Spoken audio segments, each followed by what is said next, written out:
Hey guys, Ryan Alford here, host of Right About Now. On today's episode, we bring together really a masterclass in entrepreneurship. We've had over 500 episodes at this stage, and we really have started to aggregate some of the best business knowledge in the industry. And, you can read books, you can listen to shows, but we want to aggregate what we think is some of the best advice, whether you're an entrepreneur that's just started out or you're in the business for 10 plus years. These are tactics, techniques, actionable advice from some of the best. We've got 5 of my favorites here: Jasmine Star, Jeff Duden from Homefront Brands, Sean Whalen from Lions Not Sheep, Josh Snow from Snow Teeth Whitening, and Devin Klein from Burn Boot Camp. These are some of my favorite entrepreneurs giving the best advice. That's what we do here. We take the BS out of business in this masterclass series on entrepreneurship on Right About Now. This is Right About Now with Ryan Alford, a Radcast Network production. We are the #1 business show on the planet with over 1 million downloads a month. Taking the BS out of business for over 6 years and over 400 episodes. You ready to start snapping necks and cashing checks? Well, it starts right about now. What's up, guys? Welcome to Right About Now. Hey, we're always getting right, and it's always about now. What makes you keep pushing forward? What got you? Something impacted you. Something made you that. Was it nature, nurture? What was it? Perhaps a mix of both.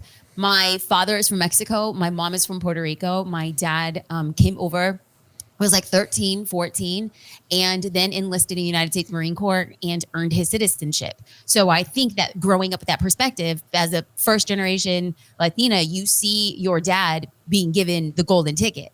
And I think that, I won the genetic lottery by being born in this country, but having a father who was drilled into us, we are so incredibly fortunate to live in a country where you don't have barriers to do the thing that you want. It is on the back end of people who are having the chutzpah and the audacity to do something that they are unqualified to do. And so having that growing up, but then also realizing you're owed nothing. Getting into the country, congrats. Being born into this country, congrats. You're owed jack squat. Everything that you have is on the back of your willingness to do the damn work. And so what has made me gritty, knowing I'm owed nothing. Just because I start a business doesn't mean my business should be successful. Just because I start a business and it's successful doesn't mean I'm going to be the top 1%. If I go in and my perspective, just like Simon Sinek says, that this is an infinite game. There's no such thing as winning in business. You can win your own game, but many of us don't even define what the game we're playing is. And so all of a sudden we play a game in our own mind where we move the goalpost. And so it's just like, this year, it's like, I'm going to do my 10 million. And the minute we get to 9.5, it's like, no. I see what I really meant was 11. And then we beat ourselves up at the end of the year because we didn't do the thing that we wanted to do. What game are you actually playing? Because the minute that we define our rubric of success, because sometimes money isn't always the goal. Sometimes the goal is, do I have more time to do the things I want to do with the people I want to do it with? It's like, what is the point of having an $11 million year if on the back of it you missed the people and the things that were the most important to you? You didn't win, you lost. You just didn't know what game you were playing. So for us to actually have a conversation of what makes you gritty? Well, first and foremost, let's talk about what we're owed, nothing. Let's talk about how we win. Setting some goals and then working like hell to get them, but not at the cost of compromising the thing that's the most important to you. So what makes me gritty? The fact that I have simply chosen, this is the game I want to play. And every time I get punched in the gut, because we always do, that's the sport. We're literally playing emotional rugby all day, every day. We play rugby in our sleep. I don't know about you. I play rugby in my sleep. I wake up and I'm like, oh my God. This is the game we're voluntarily playing. We signed up for it. We can't complain about the thing that we want to do to get us to where we want to go. So I just think, what a privilege that I get to wake up, go on a walk in Newport Beach, have breakfast with my daughter, have a conversation with somebody I find intellectually stimulating where we get to help and empower other people. And then I get to go in and do coaching on the inside of Social Curator. And then I get to create content. I get to do podcasts. What an honor and what a luxury. So if I want both sides of it, the lifestyle, the luxury, I better be able to wake up after my teeth have been knocked out and say, okay, this is the game I'm playing. I'm chosen this. What an honor and what a privilege. I better show up that way. Man, I love it. I like you. Yeah. Why do some people always think they're owed something? Why are we that way? And I'm not saying me. Nobody owes me shit. But like, what makes, is it just Americans being spoiled? And I'm not saying everybody's that way, but we know, if we're being real, a lot of people feel that way, which is why you stand out, like others stand out, because you work for it. You just keep going, no matter what it looks like. But I don't understand but what bits people, I don't know what, a lot of people are that way though. They just think they're owed it. And I want to be very clear. I don't want to pretend like I haven't struggled with that or I'm above that. There are times, for instance, I look at business a lot, very similar to parallel lines of working out and going to the gym. There are just some human composition that no matter what I do, I could work equally as hard as somebody else. I might not have the body type, the metabolism, I might not have the genes to ever look or be like somebody else, right? But we're doing the same work. And so it's natural. It is human condition to say, I'm doing that level of work. Why am I not getting the same results? But the minute you dwell in the land of unknowns, like you ask a dead end question, right? Like, why is my business not working?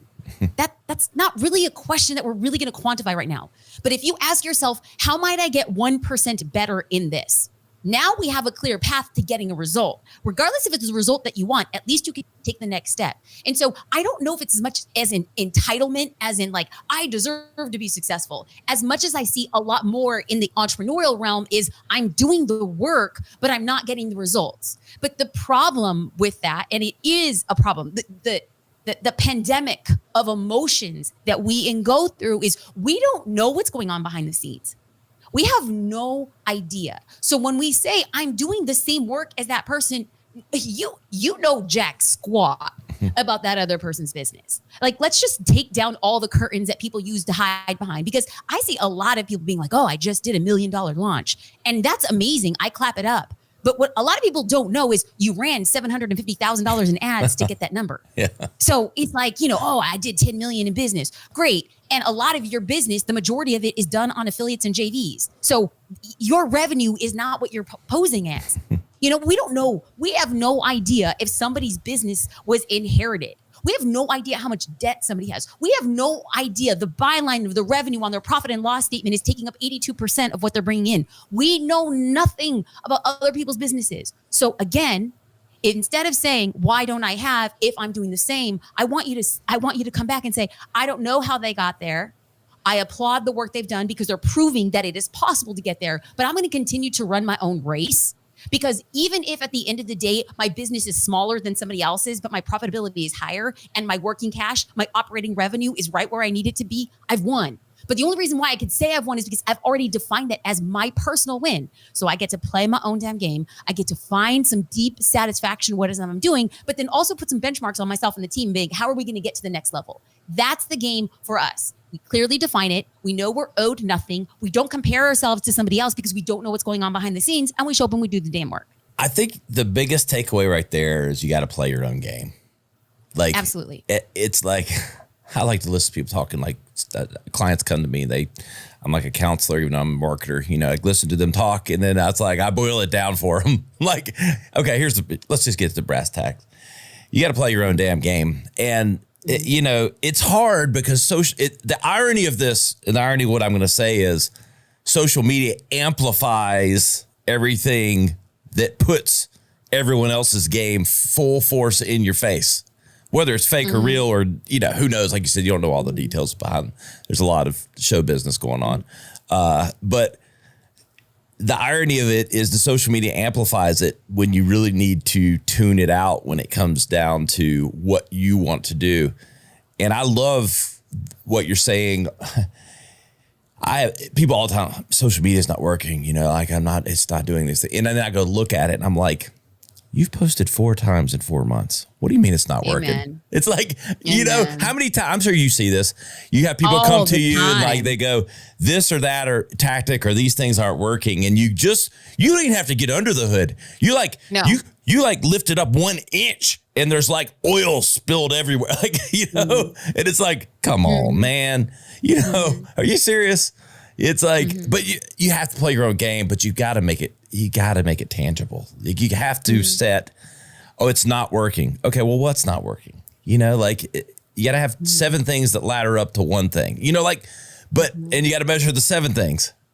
But I don't know what it still comes back to the reflection and what you have to play your own game and learn and absorb from others, but you just can't get into the comparison game at all times. It just is a road to nowhere. I often discuss that the sneaky thing that stops most entrepreneurs from getting their business in front of others is comparison. And once we start understanding comparison, so oftentimes whenever I give a presentation or whenever I do a coaching session or a consulting session, I am literally starting there. Because if I tell you this is on the horizon, when it slaps you across the face, it's not so much a shock. So anybody who's listening right now, let me predict your future. The thing that will stop you from doing the thing that you have been called to do is not lack of money, resources, or education. It is simply the fact of comparison. But let's break down comparison, because the way I see it is it takes on 3 manifestations. It takes on a mental manifestation. I am not that person. I am not Ryan. Therefore, I can't get that success. I am too old, too young, too fat, too skinny, too black, too white, too old, too young. We'll say I'm too this, therefore I can't do that. So that's an easy way out. The second one is emotional. And this one's very, very hard to identify, because most of the time people don't wake up and say, I'm not worthy. They don't say I'm not worthy, but it takes on an uglier form. It will say, I'm just not sure I'm capable of that big dream.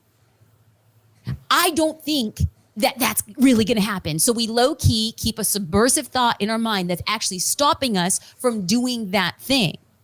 And then the third one is going to be visual, right? I'm not on the Amalfi Coast this summer. I don't have a Ferrari. I'm not at that resort. I don't have that perfect house with those perfect kids in that perfect kitchen to do the perfect reel that I need.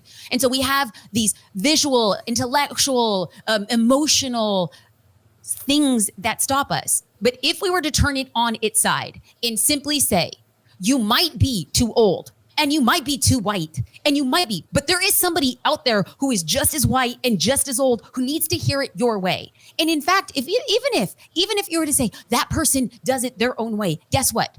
You might be saying the same message, but you're a different messenger.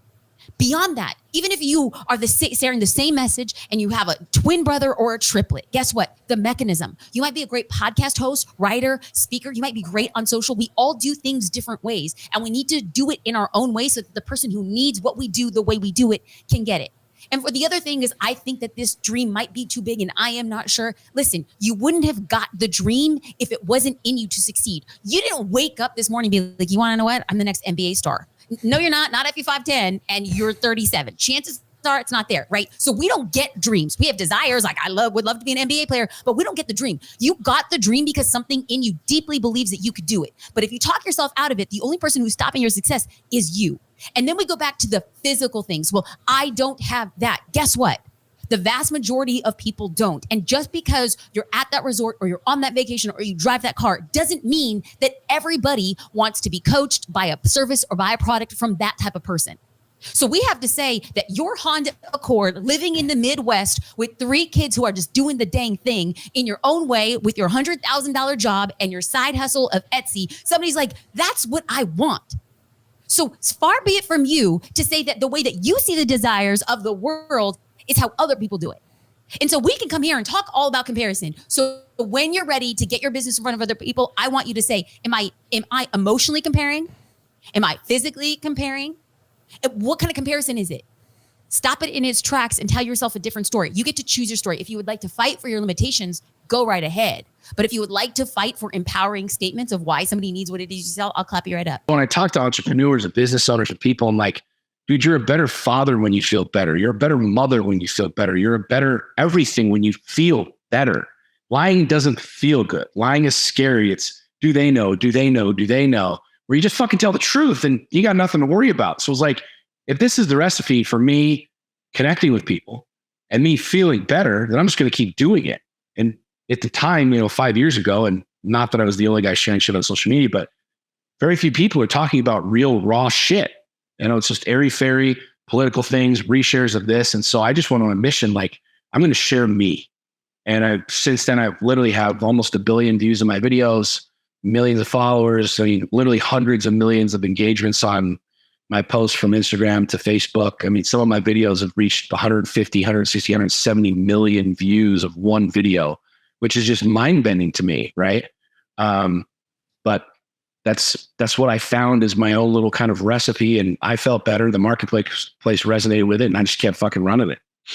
I love it. I want to get into some nuts and bolts on the back half here on the e-commerce, but I do have one follow-up because I feel like no matter how lost you may have felt, kind of being what you categorized as a man that everybody wanted you to be and not the real, maybe you,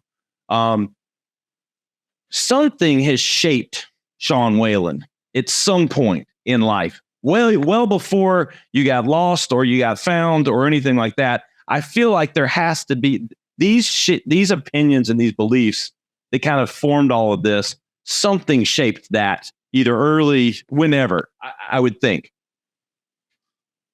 I don't know. Nobody's ever asked you that. Thinking back on life, like my parents split up when I was an early teenager. I was actually a really quiet kid. I was really reserved. I was a chubby little kid. I was a pretty good baseball player, but like I wasn't popular. I wasn't the class valedictorian. I was really, really quiet, really reserved. And I think for me, when looking back at it, when I went on a Mormon mission, I went on a 2-year Mormon mission.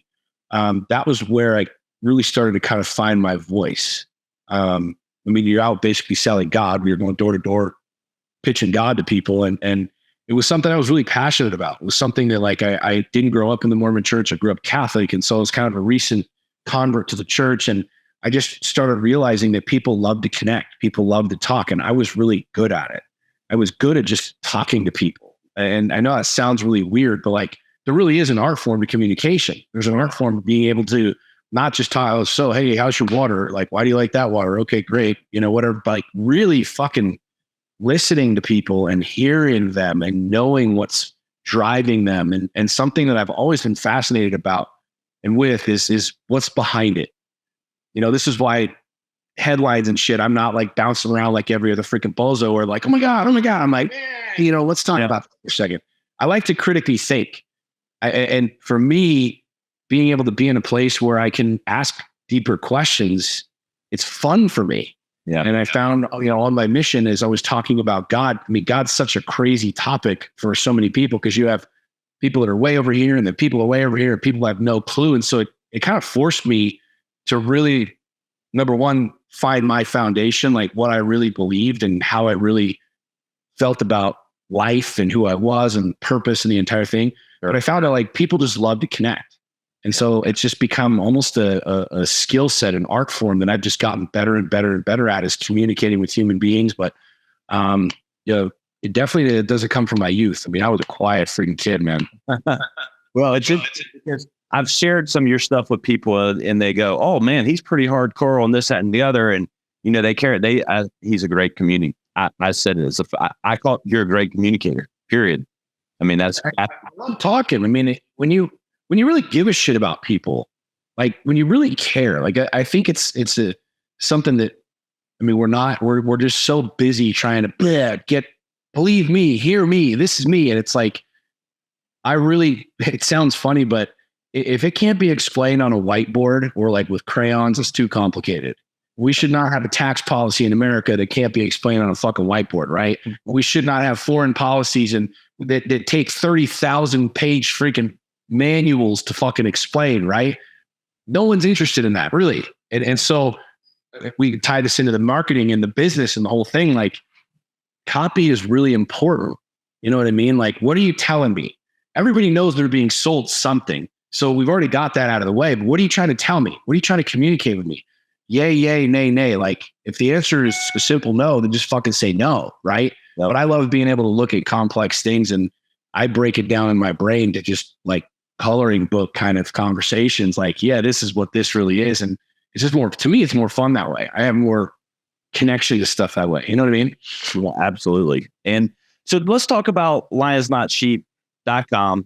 I mean, we work, we're at digital agency here, and we work with a lot of brands that, they come to us and they have great products, but they have no story.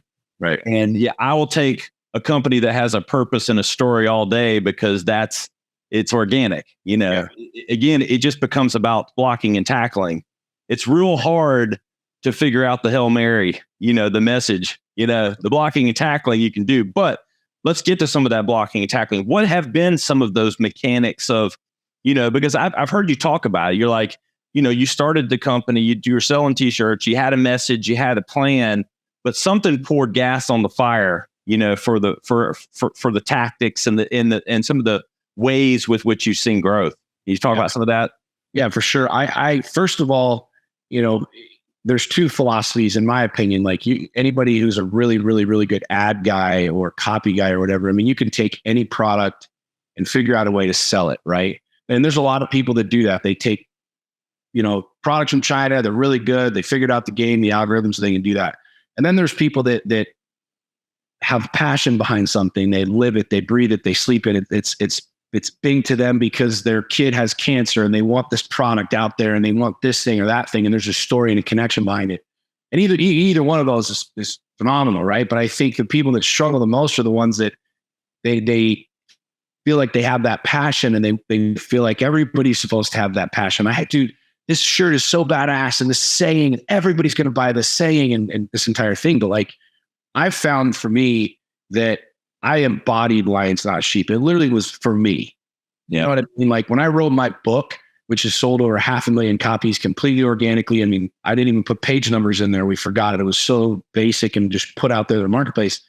I wrote a book that I wanted to read, like that I would want to read. And I think a lot of people need to realize, like, what do you want to wear, right? It's easy to come up with slick marketing and slick products and whatever. But if there's no marketplace for it, it doesn't fucking matter how great your landing page is, how this, that, the other. So you're trying to tie in that story, like why is this relevant to you? Like, why do you believe in this? And I've literally for the last couple of years, I've been talking about Lions Not Sheep. It's become me, and people have watched my journey as a father, as a business owner, as a man, as a divorced guy, as a dating guy, like all of these things have been really transparent. And I think people vibe with that.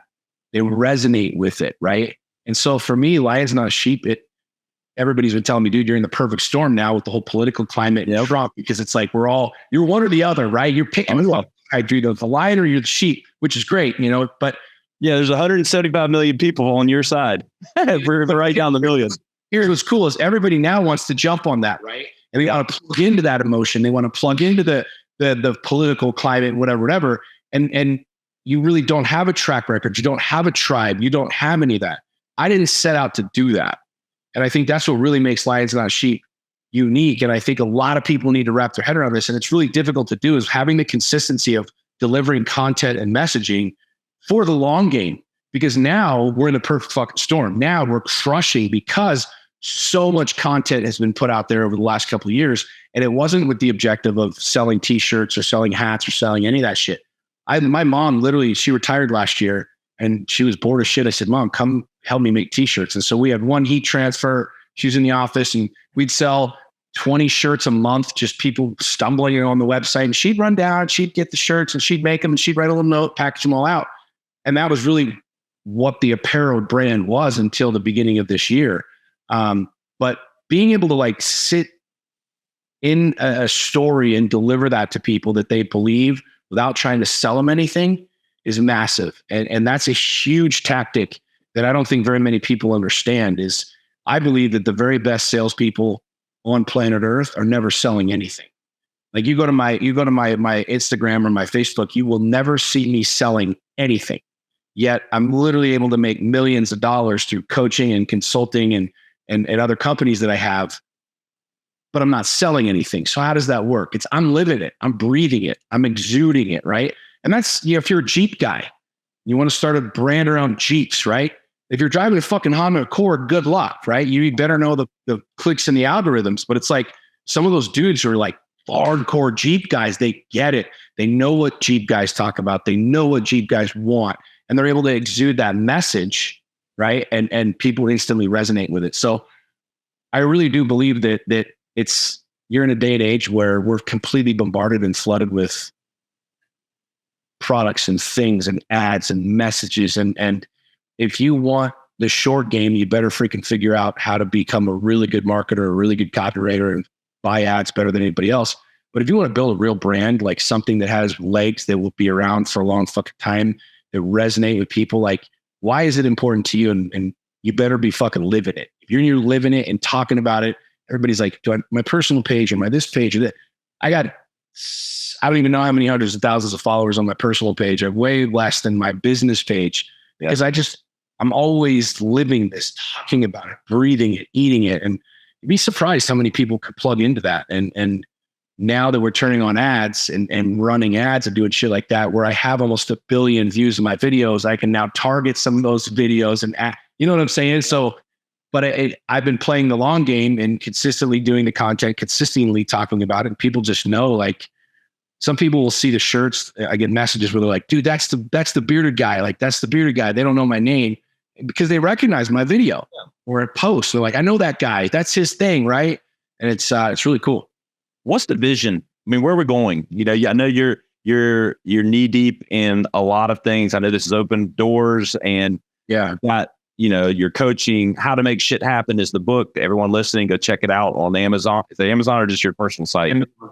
Amazon. But where are we headed? Where are you going?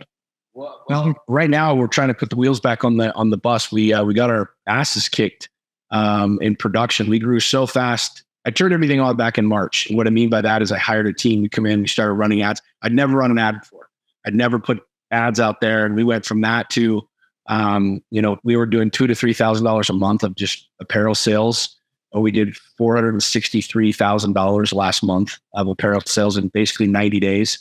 A lot of damn t-shirts. And it fucked some things up. And I learned some very valuable, expensive lessons on production and being able to keep up. And it's kind of a funny story. I mean, everybody thinks it's just sunshine and roses, but all my kids and their friends worked for me, and they were all part of our production team. And so we were doing heat transfers and the whole thing. And I'd run all the numbers, and I got all the production companies and all the big promotional companies. They were hitting me up.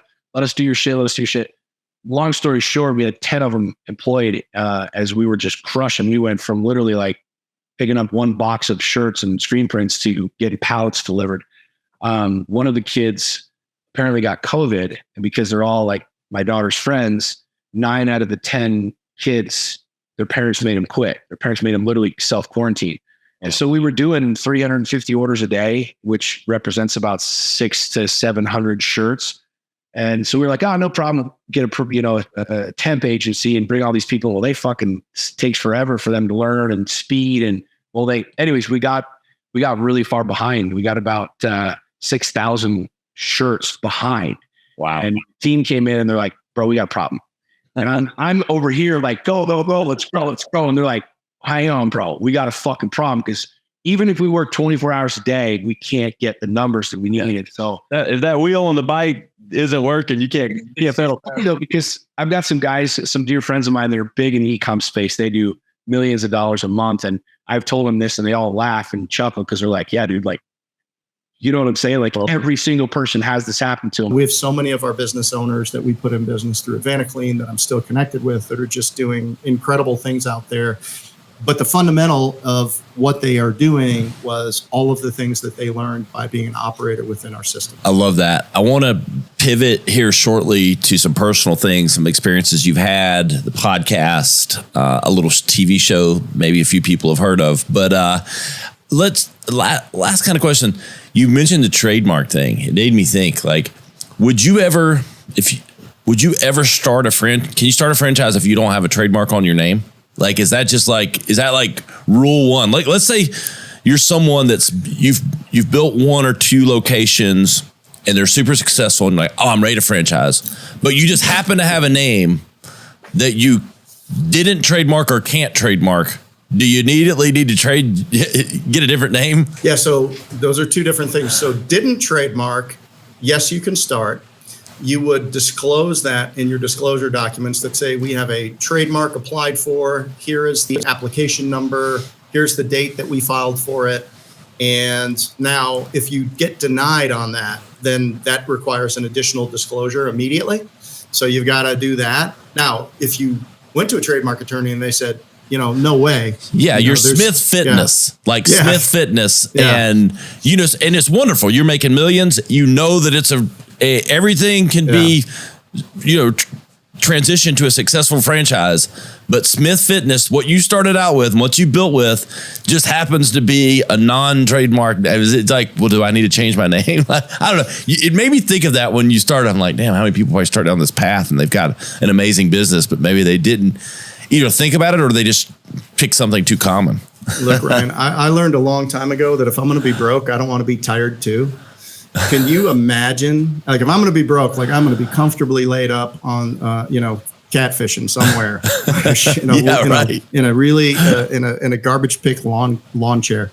But like, look, I mean, you build this whole brand, and then the equity is in the name. I mean, when you go to sell your franchise system, a lot of it has to do with what's the equity in the brand. People know the brand, so if you don't own it, I mean, you've just kind of built. I'm not going to say you built it for nothing, but that would be a non-starter if you can't get a trademark. I don't think anyone would do that. So yes, you would have to go through a rebrand, and you would think that in this day and age that every good name's taken, but it's not true. There's all kinds of variations of things you can get. You can make up words. There's get a little creative.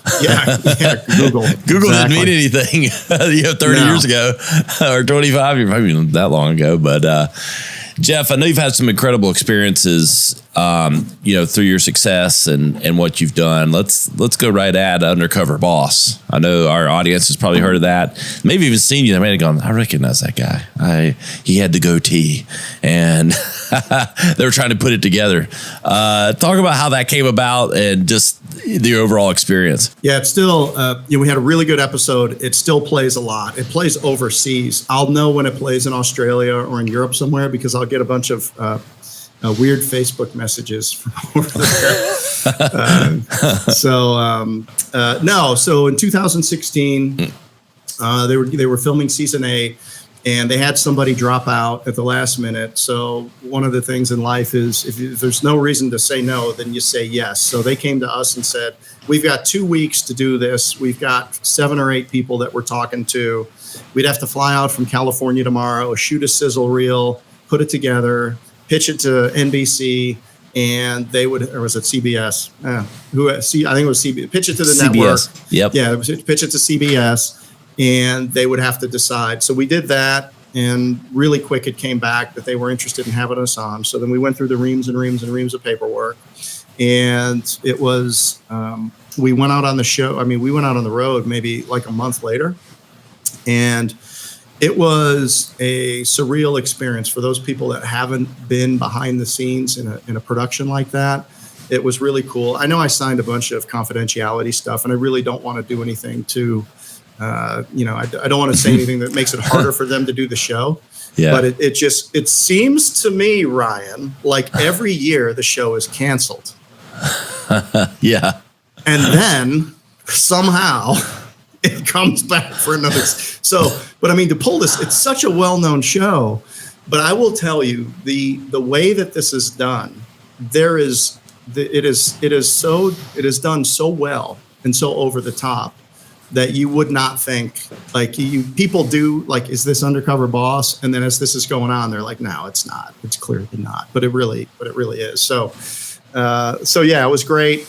We ended up being on the road we had a couple of little hiccups with a couple of things that were going on politically, where we shot some stuff in North Carolina, and then they're like, oh, well, we don't want to shoot in North Carolina. We had to reshoot stuff. So I had to fly my family. We did all the family stuff, right? We did the office stuff. We did the B-roll at the office, and then we went to the house, and, I'm cooking hot dogs on the grill. Dogs are swimming in the pool, all that. And they're like, we can't use any of that, because there was some political thing going on. So, and it was one of those things. And so then we go on the road for a week. We film 2 or 3 segments. They fly my family to this wonderful resort somewhere in Georgia, and we reshoot all of the family stuff.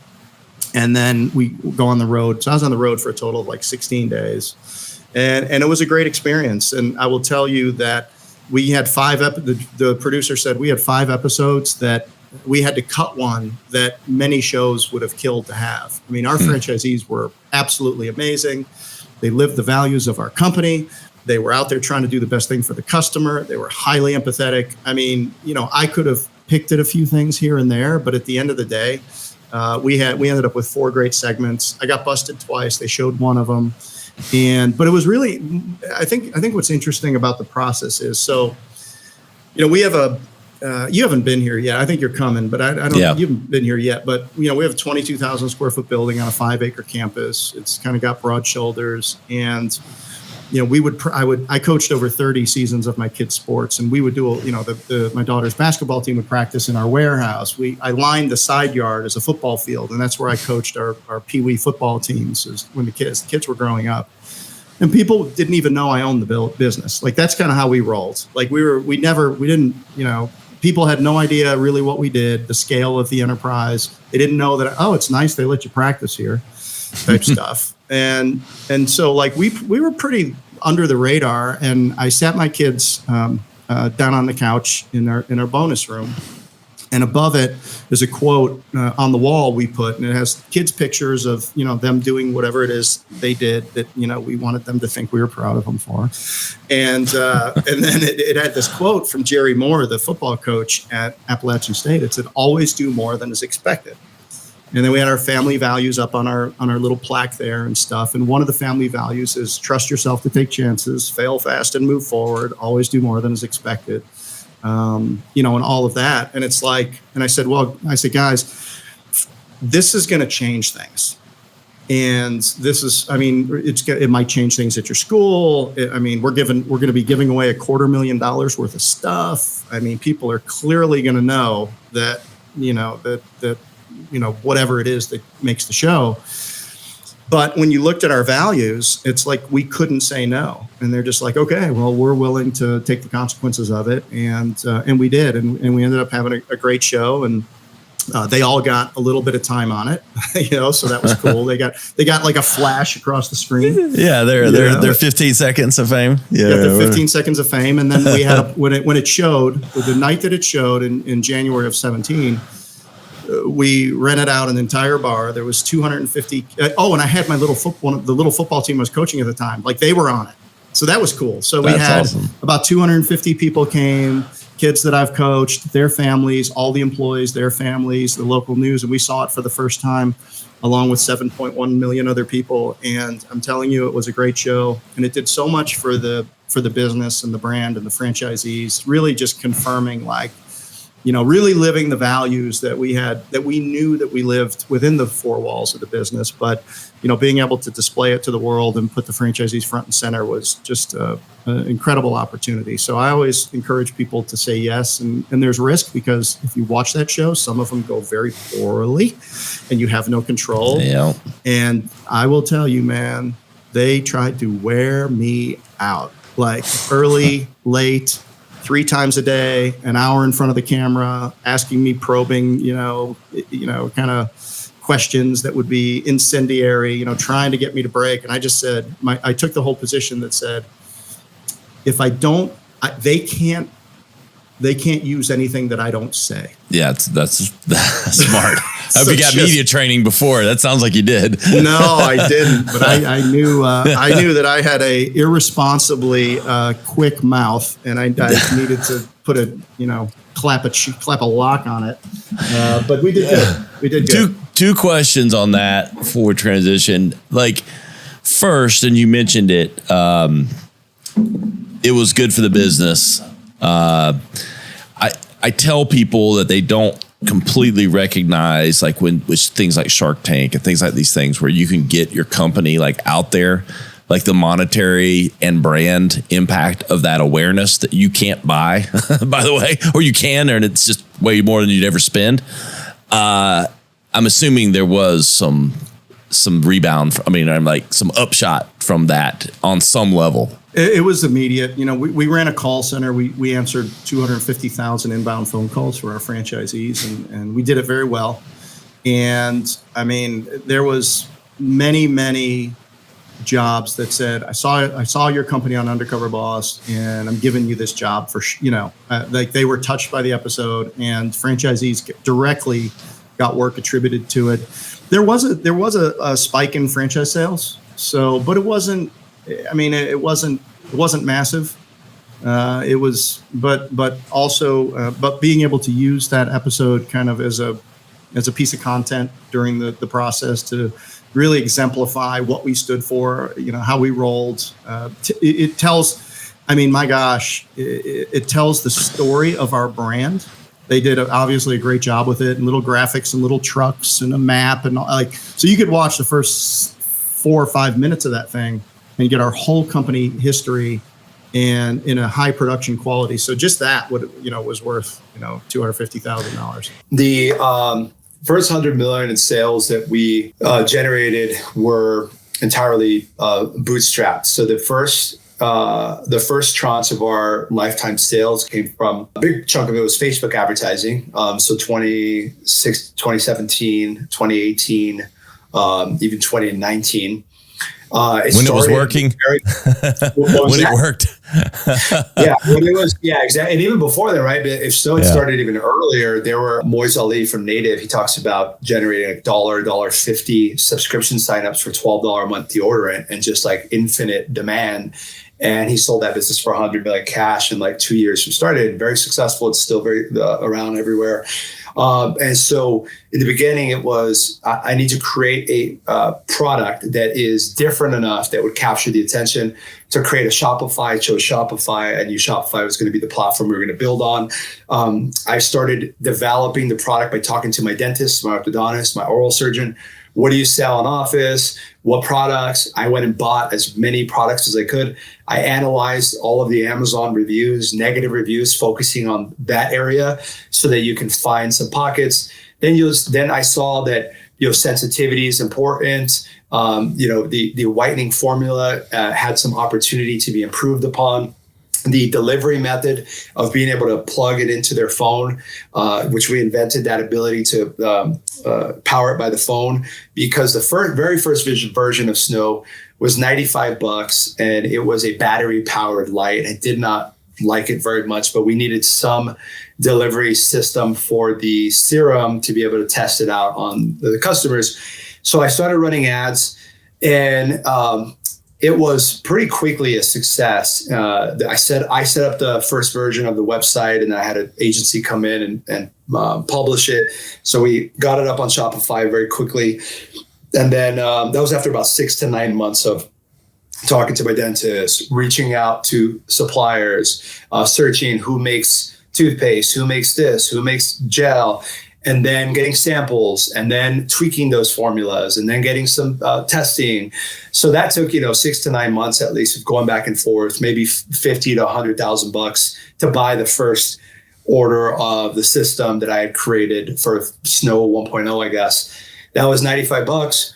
So we started running ads on there, gave free shipping, and the focus was professional level whitening at home without the sensitivity of other systems. So, really designing around the sensitive tooth customer, but also the one who wants to max out whitening. So it's like, you want your cake and you want to eat it too. You want to preserve your enamel, but you also have a wedding next week. And it's like boom, boom, boom, boom. So we just kept tweaking that formula, percentages, whitening agents. What can we do to help with sensitivity? And so continuing to tweak that. Then it became a device business as well with our LED technology, which we now have multiple versions of. We have a wireless version, colors, lilac, special edition. We have a black one, limited at Best Buy. I mean, just all kinds of colors and types. And so at the very beginning, it was one product, which was really a couple products in one. And that's what we now have sold nearly 2 million times of that system, which has evolved now to wireless, our current wired system today, which is the #1 made in America teeth whitening system in the world. And so that's still our most known product, was that original teeth whitening kit, all in one at home. We invented the verbiage, teeth whitening wands, the teeth whitening system, just a lot of these verbiages that were a little more seen and professional, but that people could buy with free shipping, 2 days, 3 days, it's in your hands. So that was the very, very start. And the goal was, if that works out, then if you walk down the oral care aisle, couldn't Snow have a version of everything in there? Flossers, toothpaste, mouthwash, a toothbrush, a water flosser, aligners, all kinds of these products, mints, gums, breath sprays, all those products. Couldn't Snow have a version of that if this is successful? And now today, our product portfolio represents an oral care and personal care portfolio of 30 plus individual SKUs, multiple award winners, with multiple of them winning multiple awards across the board. We have the best whitening strips, best toothbrush, all of these awards that are decorated on the site. And so now that has expanded, but that's, about 7 years later. So in the very beginning, it was Facebook ads, $95 system that we put together, or that I put together with help, and then pushed that out. Once that sold, upgraded every single time that we reordered. The goal was, how do we upgrade the formula, take the feedback? I was calling customers myself. And now I had built and sold many companies beforehand. I was, independently wealthy. I could have poured a lot more money into the business, but I was still ruminating on, is this something that has legs? Is this something that I think it is? Like, am I crazy? And once I started to see that, then it became hiring, more products, different versions of the products, more channels to acquire customers. Now we're in CVS, Walgreens, Best Buy, Neiman Marcus, Saks, Macy's. So now we're in about a dozen premier top retail partners today. But in the very beginning, it's Facebook ads, Shopify, one system, one person or two to help on customer support and shipping it out. And I shipped it from my spare bedroom of the house because the inventory, I didn't want to get an office yet. I wasn't sure, right? And I was investing at the time. I had just sold a couple of companies. So I said, I want to see kind of if this could be my next thing, And sure enough, it certainly did. As you expanded past Facebook and started to get the broader, Facebook has people, I don't think realize how many billion people are on Facebook and how broad, the awareness is. But what was the percentage of like US versus non-US? And we talking pretty much 95, majorly US based? And what were the channels what were the awareness channels that kind of flowed after Facebook other than just distribution itself? Yeah. So it was, Google, YouTube, so the whole Google suite, the whole Meta suite, Amazon, advertising, that whole suite. Actually, retail media networks. So also Spotify, audio, right? So retail media is, if we're in Best Buy, we want to buy web banner ads, and we want to be the sponsored on Best Buy for anything teeth related. And so we're spending inside of the trade marketing to push those things, but they drive awareness top of funnel as well on those platforms. And then we're doing everything from YouTube. We're doing a relaunch of TikTok. We've been hiring. We still are hiring like crazy for TikTok on the Snow side. So TikTok is top of funnel. We're really excited about relaunching that. Instagram, Facebook are still very heavy on the front end. We do a lot of affiliate marketing as well. I actually acquired the affiliatemarketing.com domain name about a year ago to build more reach in that space, because it's a big portion across all the brands in my portfolio and all the brands that I've invested in. Affiliate marketing is a very profitable channel across the board. So affiliate marketing is another area, because a lot of these bloggers, vloggers, Amazon editorial affiliates, they're putting us in front of an audience for the very first time, listicles, things like that. So, about maybe 15% of our sales online come from our online affiliates. And that's 100% non-Facebook and Instagram, because we don't allow it in the program since we run that internally. So it forces the diversification of that traffic. So that's kind of the stack from the top level. And then that, of course, as you mentioned, through distribution funnels to marketplace first, right? Marketplace, then to retail actual locations. Then we also sell to professional dermatology, dentists, kind of local clinic kind of style stuff. So that kind of whittles all the way down, then it repeats from the top. But let's say before you went into retail, what was your mix like? You know, because everybody hears Amazon, they get scared, like margins and all that stuff. How did you tackle? I mean, you obviously started D2C, which is the smartest place, best margins, all that. What was your balance with taking on Amazon, and what's your perspective there with just overall mix and things? A lot of people get scared of that, but it's such a behemoth, it's hard to ignore. I was the same way, man. I like 10 years ago told two of my best friends at Tuft & Needle, the mattress company. They have the number one most loved and most popular on Amazon mattress. And they had a very successful exit and huge success. They bootstrapped it, but they leaned into Amazon. And back then I was anti-Amazon. You don't own the data. You got to pay them 15, 20%. Everyone gets refunds. No. You got to lean into Amazon. Over 50% of retail searches online start on Amazon, and they end there because people go straight there to search for shoes, white sneakers. Like, they're going directly to search. They're buying there. The conversion rate's always going to be higher than your website. It is what it is. I mean, they've invested tens of billions of dollars into infrastructure because Jeff's a genius, and they know that if they can outsmart logistics and get the customers hooked on 2-hour delivery, that's going to put a lot of pressure on merchants. But I know that Amazon's a public company, and because they're a public company in the US, there are antitrust laws, which means that Amazon cannot get more than 51% of its revenue or 50% of its revenue from its own products. So all the private label they do, all the kind of things that they're doing, they cannot. I think it's like 47%, 46. You can Google it. It's like somewhere around 46, 47. So they can't scale it much higher. Line there. They just keep it going. They got to keep that 51% marketplace revenue, which allows people like us to take advantage of what Amazon built. If it weren't for antitrust, they'd kick us all off. So like that'd be my guess, right? Like, if you own Amazon, why would they just make all the products and copy everybody? And they'd be in a lot of patent trademark lawsuits, but they'd manage those with with all the lawyers, but they'd get it done, right? And I think it's like, look at it. It goes, I last year was our biggest year on Amazon. I mean, every year is our biggest year on Amazon, but last year was a significantly good year for Amazon. So we go, wow, we need to really hire in that direction. We need to really double down our partnerships in that direction.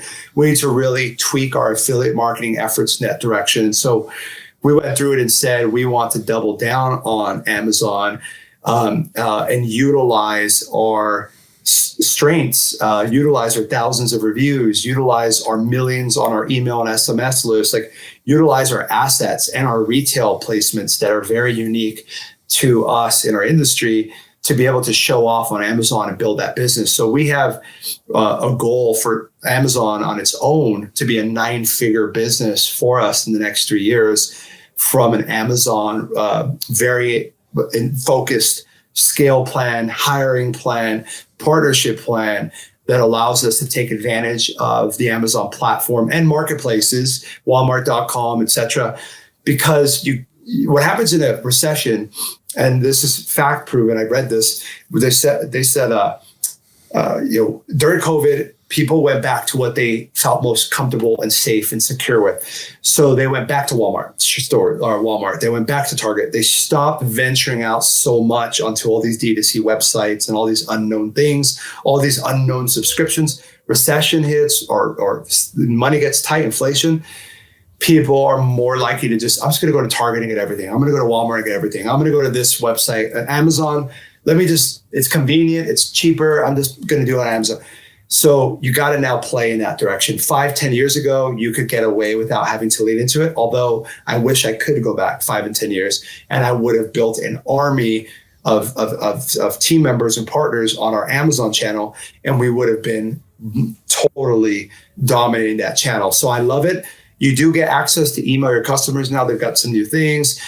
There's all kinds of stuff, but it's the only platform that's driven by sales. So you can become the number one in your category, even above the big companies, by sales volume. So you can direct your sales. Like if Snow directed all of our sales to Amazon today, which is maybe 15 to 20% of our US digital revenue. So let's say we put all of our US digital revenue into Amazon. we would be the number one in every single category above all of the incumbent brands just because of velocity. But we would give up 15% at least margin based off of versus our own. You give up some data. But I got to tell you, there are days where I go, that's not the worst idea, but there's a better way to go about it. Build up the Amazon presence and build up the traffic and build up the list. So long story short, anyone listening, I would like triple down and look up a company called Hero Cosmetics. Look up a company called Zesty Paws by one of my good friends. And they're a $500 million pet supplement brand. 100% of their sales pretty much were from Amazon. Look up Hero Cosmetics. They have a miracle patch for acne. $20. They sold for $630 million, I think, the beginning of this year in January. $40 million in profit just through Amazon. It was an Amazon-driven business. So these Amazon businesses are getting very strong multiples. They're raising money. They're TikTok friendly. So I would say lean into Amazon harder than you ever have and really figure out how to dominate that platform in your category, because it's the only place you can see sales as well. You can literally see an estimate of what everyone's selling. You can go look at Snow stuff and be like, oh, they're selling an estimate of this much from this SKU. It's a great platform to build on. You take pitching specifically, and there's a lot of recovery nuances, a lot of longevity nuances, we really care about that stuff, right? Because we couldn't have our product be our differentiator if we weren't focused on longevity, right? We tell people like, this is going to be long, hard, and difficult. And it's going to take consistency and discipline and dedication. You're not going to do it in 30, 60, 90 days. Likely you're not going to wake up one day and be strong as an ox. It's going to take 5 years.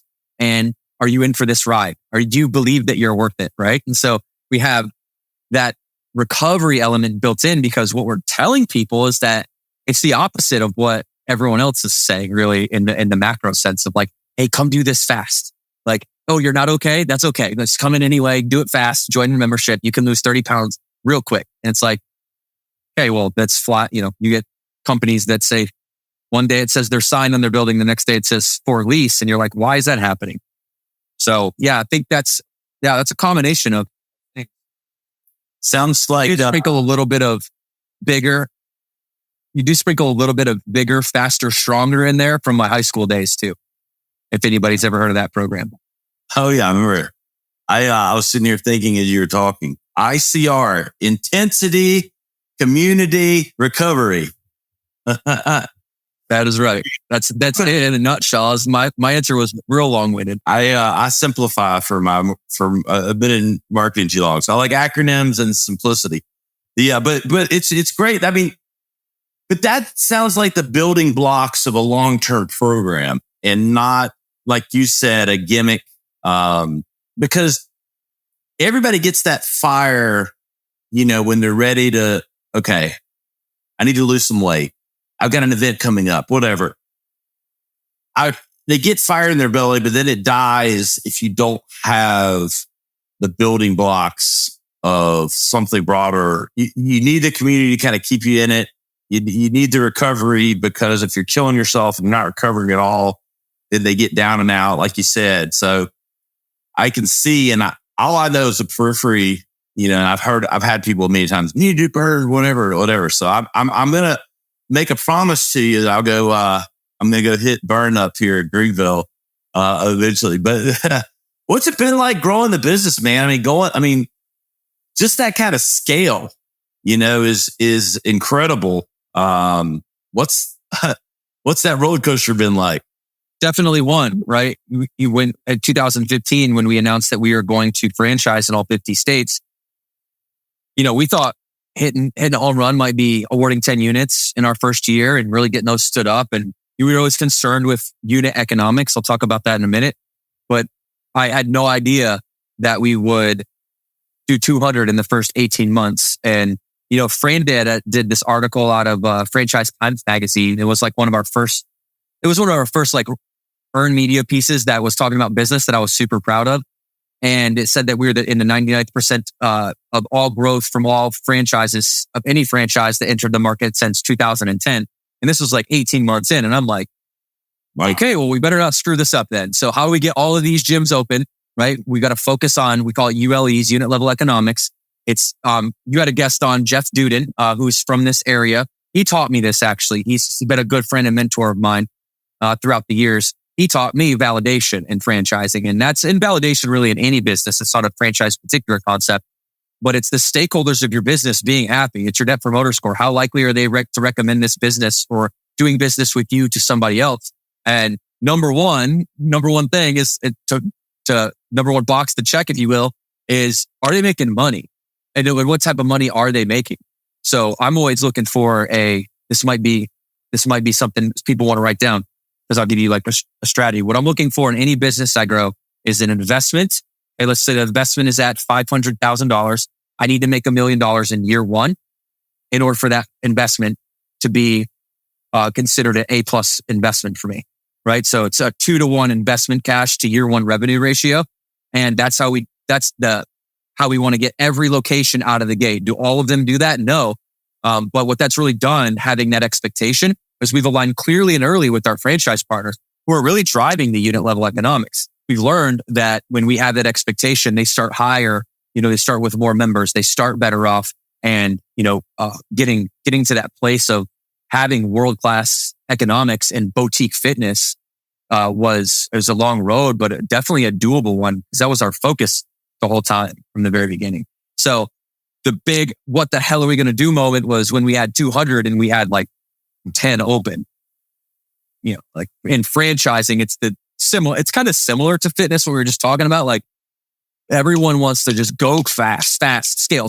It is a vehicle for scale, right? I love the vehicle for scale, but you can also scale yourself right into the ground. And you see that happen all the time in this industry, particularly the industry that I'm in, the boutique fitness franchising industry. So yeah, think about it. It's logical, right? I mean, like, I care about my people so much. Like, this isn't about money for me. This is about my franchise partners who invested their 401k, who invested their life savings, who, liquidated their stocks 10 years before they wanted to, sold their house and moved across the state, who left their family in North Carolina and moved to Missouri and stayed in a hotel room for 3 months away from their children so they could go chase their dream. This is all about returning an ROI for them. And so, with that type of mindset, that real people first core value, we're able to take what's in the gym, translate that up to a franchise partner network, translate that into an HQ culture. Now we're on the East Coast, so we're on the West Coast, bi-coastal headquarters, operating the business that way. And economics are better than they've ever been. We use annual unit volumes as a measure in franchising, how much each individual gym makes on average. And we'll be up near the 600s at the end of the year, which is, top 3 in our space. So people first. And I'm going to preach that to the day that Morgan and I hang them up, which we're in the big leagues now. So I'm going to stay as long as we can. You take care of people, they take care of you. That's how that's usually, that's right. Reciprocation is, powerful just when you're trying to do the right thing. You said you started, I heard licensing in there. I talked to Jeff about this a little bit, like licensing versus franchising versus, like the thought process there. And, you mentioned it. If you aren't serving your franchisees, then what are you doing, as far as growing the business? Because again, if you're servicing them, they're making money, they're happy, you get more franchisees and you grow. But what's it like truly, what's been some of the secret sauce to scaling like that? Like now that you've done it, was there stuff that you would have gone, damn, I wish I'd done that sooner? Or, what are some of those learning lessons? Like, definitely the number one thing is, if you're going to scale your business fast, you want to invest ahead of that growth curve. You've got to anticipate that. I heard Tony Robbins once say that anticipation is the ultimate power for any entrepreneur. And if you're able to see over the hill before anyone else can, you can see the horizon over the horizon when no one else can. Well, your ability to navigate your way there, is geometrically enhanced. And so what I always try to do is set big goals for the system, starting with unit economic goals, and then set more broad range targets. So I stepped on the stage at our summit in 2021, and I said, we're going to build 10,000 units to the moon. And half my system was like, because we're a competitive culture, they were like, let's go. They're all pumped up. And the other half was like, how the hell are we going to do that? Like, I don't know. Like, I trust you, but that's a lot of units, right? It's like, how are we going to do that? The beauty is like, I don't need to know how we're going to do it. I just need to know that's a big enough why, there's a big enough purpose, because the people you're impacting in your community are also in other countries and they deserve the same thing. They deserve a people first fitness product. And so, but we're only going to do that through you guys, right? How we're going to do that is focus all of our energy on putting more money into your pockets so that as a franchisee, you're able to get those AUVs up and then reinvest into the brand. So for us, just to give you a lay of the landscape, like Burn Brands is like, that's Burn Bootcamp and that's the that's the front runner. That's the spearhead. Franchising really is about distribution, right? So now we come in and we have a nutrition business underneath, an activewear business underneath, a real estate business underneath, an investment company underneath that takes passive, non-controlling stakes in companies that we're partnered with. And, you start to, think about secular franchises and other opportunities now that you have the infrastructure and the distribution. And it's like, that makes the return on investment for the franchisees even more important, right? And putting more chips in our basket. So our opportunities get bigger as we go forward. Yeah. I mean, 'cause that's what it is. Like, just for anybody listening, Burn Bootcamp as a brand or Burn as a brand, the way you grow brand awareness isn't always just advertising. When you have 200, 400, 500, 1,000 locations and the signage and thus in-market marketing and word of mouth, it grows the brand. It's reach and frequency at the highest level with that distribution.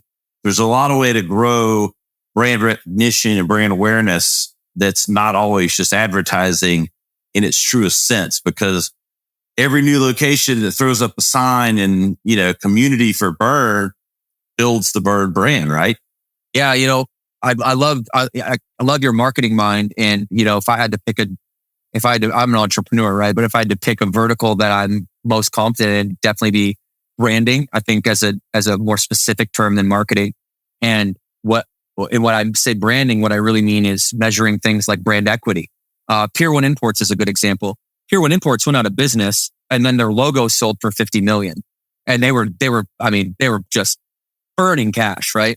If your real estate portfolio is burning cash, unless you have some brand equity or some recognizable logo or something that's going to sustain it, it just crashes. There's no recovery element there. So when I think of when I think of the people that are listening to this and they're all entrepreneurs, it's obvious that owning your own business, right? Number one, a brand, or number two, real estate portfolio, arguably are one of the two best ways to build the wealth initially. And I always put brand equity just slightly ahead because I've got a logo that means something to people, even though the brick and mortars aren't there anymore. And, so for me, it's always been about and marketers try to measure this, but I think it's just them trying to be smart. It's like smoke and mirrors, as I said, try to measure like brand lift. It's like, well, okay, yes, what you're talking about, right, is okay, all the impressions from the signage, all the impressions from social media, all the impressions from word of mouth, or one time in the mountains when Aunt Susie said something to Uncle Tim and Uncle Tim then takes his family in Seattle, Washington. Like, you can't really measure a brand lift unless you isolate variables so minutely that it disregards all the things that actually create the brand lift. So I don't know if anybody is ever confused by brand lift. I'm a branding expert and I still don't get it. But that's what you're talking about, is how does the collective touch points or the collective eyeballs on your brand. Gary Vee says attention is currency, right? And he's so right. What he's really saying is that brand awareness is your currency.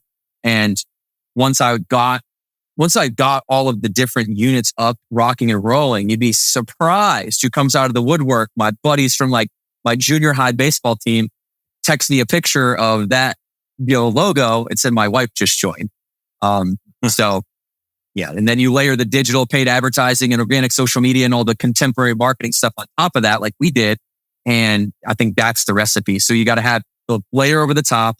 You've got to have the brand lift elements, and then the hyper local community where you're in the field. Our FPs are in the field with their team, shaking hands, kissing babies, running for mayor, like just making sure that they're the conversation when it comes to fitness in the town. Yep. We call it, you got to drive brand and demand. It's, Brandon, it's those two things. That's what we preach to clients. And sometimes all clients, they just want to drive the demand. I'm like, you got to invest in the brand, baby. That's what's going to pay over time. Everybody wants sales overnight, but brands built over time. We're taking the BS out of business, baby. We'll see you next time on Right About Now. This has been Right About Now with Ryan Alford, a Radcast Network production. Visit ryanisright.com for full audio and video versions of the show or to inquire about sponsorship opportunities. Thanks for listening.